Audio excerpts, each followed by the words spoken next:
adult Sunday school leader. What with the COVID numbers increasing and the winter weather, some of you guys may or may not have had or will be having Sunday school. So anyway, just keep up with the lessons, and that way if you do come back in a few weeks, you can at least give a little recap of what's going on. Well, you may not be a fan of contemporary Christian music, but there's a song that we sing at our church every now and then called Waymaker, and there's a phrase in there that goes right along with what we're talking about this week. Even when I don't see it, you're working. God's working. Even when we don't see it, even when we don't feel like He's there working, maybe even kind of behind the scenes. Well, that's easy to say after the fact. We can look back and see how everything worked out. But when we're right there during that time, during that hardship, that job loss, that relationship issue that just doesn't seem to be getting any better, it's difficult to see how any good can come of it. But what does Romans 8:28 say? All things work together for good for those who love God, who are called according to His purpose. Now, not everything is not good. All things are not good, but God can use even those terrible things to help us, to improve us, to make us more like Him. Rick Warren says something along the lines of God never wastes a pain. Any pain in your life, God will never let that go to waste. He will use that somehow in your life, either for your benefit, for others. So anyway, we are starting this new unit. It's called How to Avoid Life's Pitfalls. This is the first week. It's called the Pitfall of Betrayal out of Genesis 37. And the point of the lesson is God is at work even when it's not obvious. Well, we're going to be 6 weeks in Genesis looking at the life of Joseph. And even though the unit title is How to Avoid Pitfalls, some of them we can avoid, and others we really can't avoid, but we have to muddle through them somehow. And this week we're going to be looking at avoiding the pitfall of betrayal.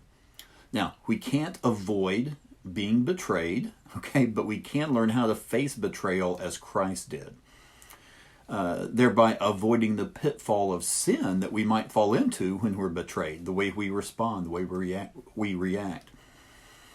Other areas we're going to be looking at in this unit are avoiding the pitfalls of temptation, injustice, hard times, bitterness, and then guilt and grudges.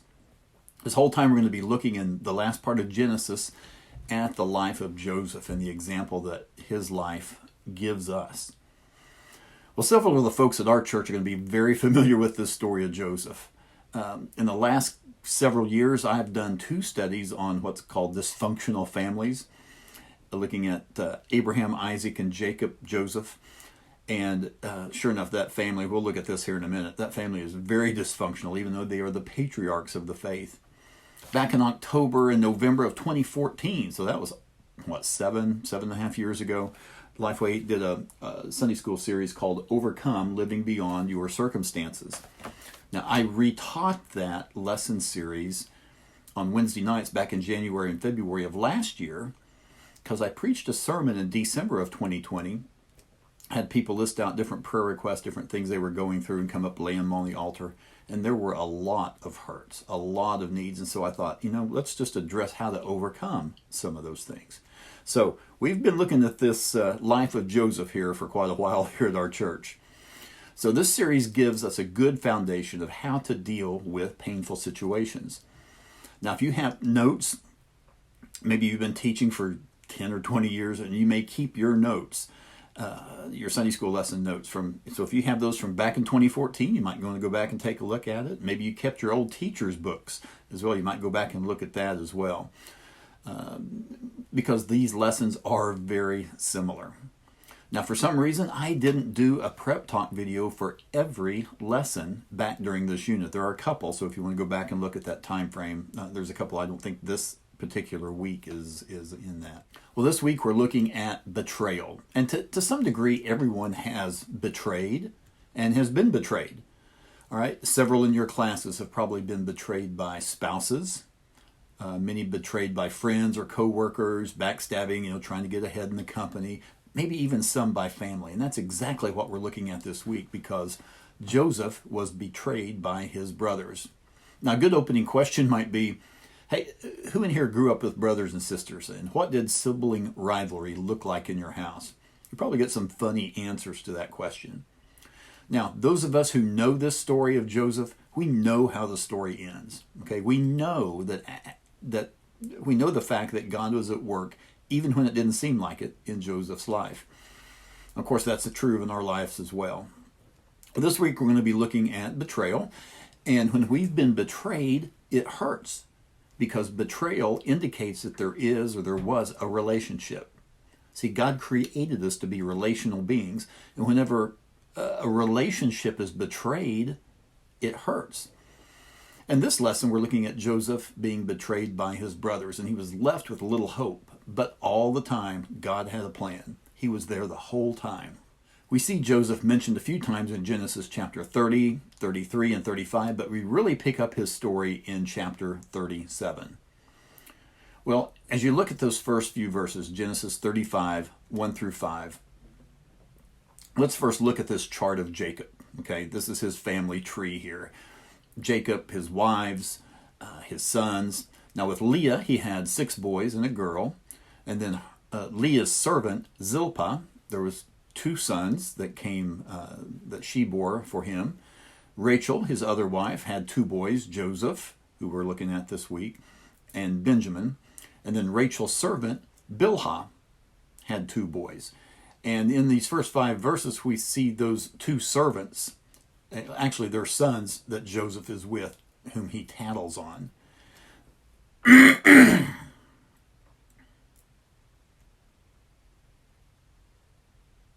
So 17-year-old Joseph, he's out tending flocks with his brothers. And these brothers must have done something wrong, something that Joseph didn't like, because Joseph went and tattled.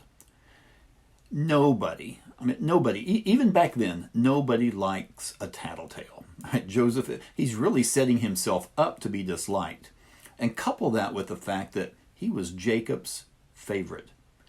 Jacob didn't hide the fact either. He made him this ornate robe. We call it the coat of many colors. And because of all this, his brothers hated him. They wouldn't even speak to him. And there in that last verse it says, Joseph had a dream, and they hated him even more. Now you might want to summarize the verses 6 through 11. Dream number 1 is, Joseph said, hey, I had these dreams. And in this one dream, we were out binding sheaves of grain, and my sheaf rose up, and all of your sheaves bowed down to me. And they're like, what are you talking about? We're not going to bow down to you. Oh, and then there was this other dream. Dream number 2, the sun and the moon and 11 stars all bowed down to me, kind of indicating father, mother, and brothers would all bow down. This, of course, did not sit well with them. So they seethed with hatred. Our next set of verses is Genesis 37, verses 19 through 24. It's hard to imagine brothers wanting to kill one of their own, but that's what's happened here. Now, we can't justify their hatred and their action, but their jealousy did have some deep roots, okay? Not just out of the blue. It's not just out of a fit of emotion or anything, but no. As we think about the family tree, remember, Joseph's dad, Jacob, right, had these wives who were sisters. There was this intense rivalry there. And then as we saw, Jacob's 12 sons came from 4 different mothers. And then what's worse, Jacob played favorites. He loved Joseph more than the other sons. And then Joseph didn't help the situation either by tattling on these brothers and all that. And he blabbed about the 2 dreams that was, going to make him superior to the rest of his family. So Joseph ended up on the receiving end of his brother's pent-up anger. So in this portion of Joseph's story, Jacob sent him from his camp in Hebron northward to find his brothers. And Joseph's brothers saw him in the distance, and their hatred and their jealousy got the best of him. Now notice how Joseph's brothers never referred to him by name. So here comes that dreamer.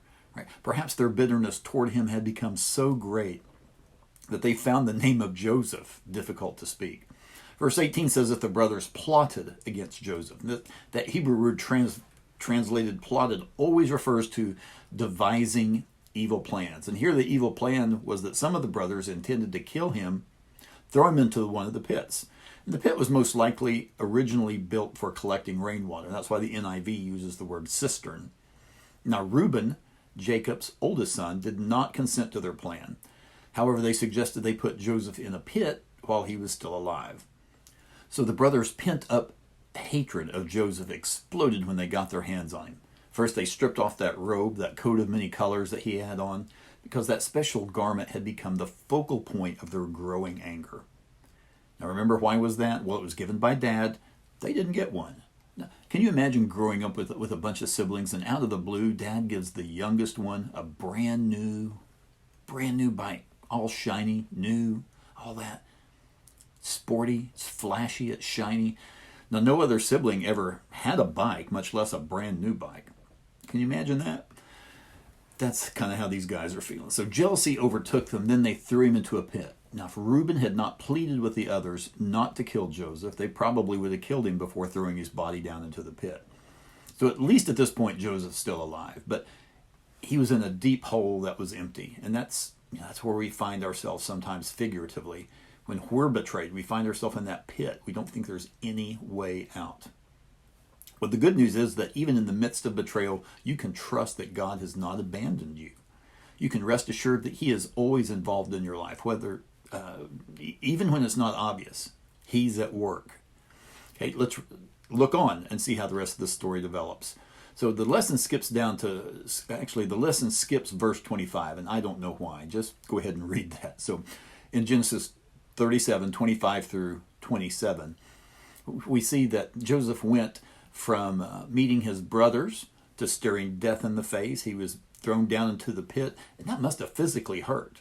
Okay, but the mental and the emotional hurt of being betrayed by his brothers must have hurt as much, if not more. Now, in Genesis 42:21, later down in the story, the brothers say, "We saw his deep distress when he pleaded with us, but we would not listen." So yeah, he was emotionally hurt here. Then what happened? The brothers thought of a new plan. Hey, we can get rid of Joseph and make some money. So they saw this band of Ishmaelite traders headed their way. What an opportunity. Can you imagine how Joseph felt at that moment? Do you think he felt God was near or far away? Here's the thing. God was working all this out. He wanted Joseph in Egypt. Joseph didn't want to be in Egypt, but God wanted him there because God knew what was going to happen years later. Just remember, God is always at work in your life, even when it's not obvious. And this is the point of the lesson. In fact, when you're going through this and you repeat that over and over, you might have your class say it out loud. It's like, hey, repeat this with me. God's always at work, even when it's not obvious. Say that with me. And you repeat that 2 or 3 times. It's almost like the chorus or the refrain of a song that repeats itself several times and that kind of sinks into you. Well, since God is always at work, what's our responsibility when we can't see what he's doing? What do we do? Well, we trust in him. We trust that he's going to work this out somehow. We continue to do what we know we should be doing. To kind of use a banking illustration, because not everybody's going through something right now, but they might later. So to use a banking illustration, we need to deposit this lesson now and let it sit there and then withdraw it when we need it. So somebody in your class may not be going through anything right now. Just remind them, bank this, store this away because you're going to need this later on. So what can we do to identify God's work during difficult situations? It's difficult when we're right in the middle of stuff going on. It's hard to see God's hand in it. And sometimes we can't. It's often seen in hindsight. So as we look back on our own lives and we can see some of those terrible things that we've done, we wish we could go back in time and not do those again. And we don't want to make excuses for those. And definitely I don't want to say that your sin was the right thing to do, or my sin was the right thing to do, but God can even work in your sin and mistakes.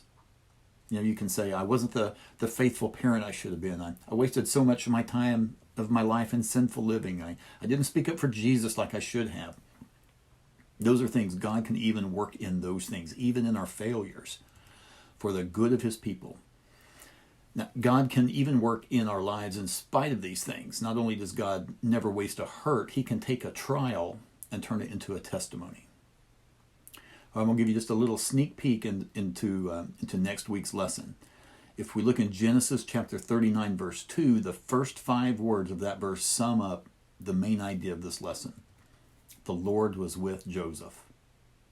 You see, people can betray and abandon us, but God never does. No matter what it looks like in the here and now, God has not and will not abandon us.